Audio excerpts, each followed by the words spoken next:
Welcome to my YouTube channel Odisha kitchen को मु आज पुणी आपण मानक पई नहीं आसी अति सहज उपाय रे पुणी गोटे नुआ रेसिपी सोयाबीन आलू तरकारी।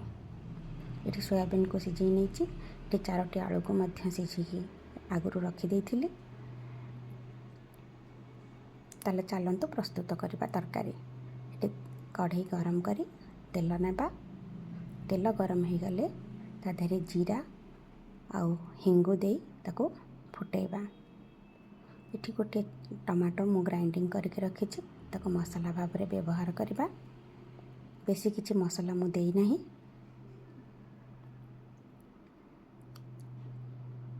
तापर हळदी लंका गुंड धनिया गुंड जीरा गुंड गोलमरीच गुंड स्वाद अनुसार लुण दे ताको भल भाव में गोलाइबा। टमाटो भल भाव में कषि आसिले तार पानी छाड़गले तेल उपरक उठी आसब। तापर आमे ताको आलू सिझा होता आलू आउ सोयाबीन के दबा। मुझे काटिकी आलू देना आलू को मुझे खड़िकार ही दबे देवी जार झोल बहलिया हम आउ भल लगे। बेसी मसला देनी जब मसला दे था आलू को छुरी रे काटिकी पकई था। ये मु खड़िकार ही छोट छोट करदेवी। मो चैनल टी को सब्सक्राइब न करथिले निश्चय भाव में सब्सक्राइब करेंगे नुआ नुआ रेसिपी पाई। आउ मुझे प्याज रसुण यूज करना बिना प्याज रसुण रे बनई। आपण माने चाहिए प्याज रसुण देकी बनै पारिबे। यही भाव में आलू को सब छोट छोट करदबा आउ मिल मेकर आलू सहित भल भाव में तेल रे मसला सहित गोले हो आउ किछि समय पई छाड़ी दबा जहाँकि मिल मेकर रो जो पानी थिबो से पानी गुड़ाक छाड़ी जीवो आउ तरकारीटा स्वादिया लागिबो।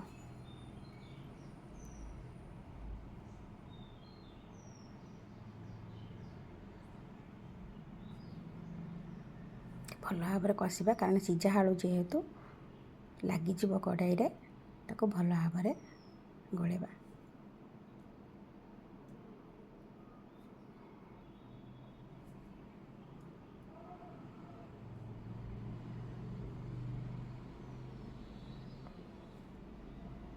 हो गला पर गरम मसला दे पुणी टिके घोड़े दबा। सब बेले कहे गरम मसला देला परे टिके समय घोड़े देबे। तापरे ताको भल भाव में मसला सहित पुणी गोले पड़े दे ताको पानी दे दबा। मसलार टेस्टटा भल रहिबो आ तरकारी भारी स्वादिया लागिबो।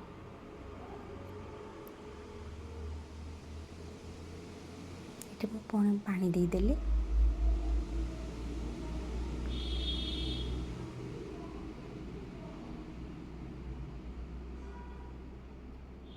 भल भाव में गोले देवे 5 मिनट घोड़े की छाड़दबा। तापर ये प्रस्तुत हो गला आमर अति सहज उपाय रे सोयाबीन आलू तरकारी।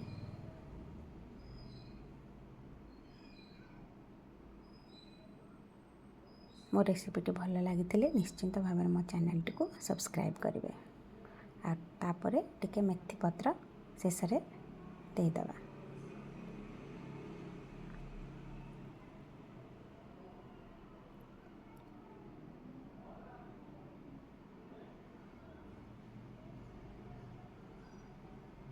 एठी हमर रेडी हो गला सोयाबीन आलू तरकारी।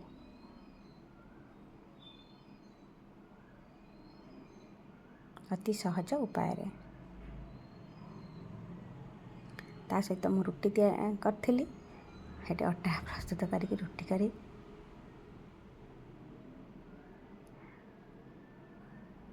रुटी सांगरे खाइबा पई भारी भल लागे सोयाबीन। देखो मु केपली भाव में रुटी बनाऊँगी खड़िका भी दरकार हेनी। रुटी अति सहज उपाय हो किभली भाव में केते परिमाण रुटी कले गोटे भी रुटी आपणकर दर फुला रही रुटी गुड़ाक सब भल से फुल।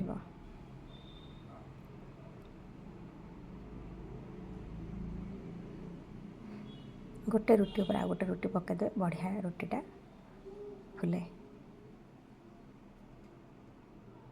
ये भाव में गोटे पर गोटे रुटी को भल भाव में फुले देती देखो केड़े सुंदर भाव में मोर रुटी फुलिकी रेडी हो जाऊँगी आउ एटी तरकारी बाड़ी देली मो हजबैंड को पाई आउ ता सहित रुटी आउ एठी मो पाई मु नहीं गले रुटी आउ सोयाबीन आलू तरकारी मो चैनल टी भल लगे निश्चय कमेंट करेंगे।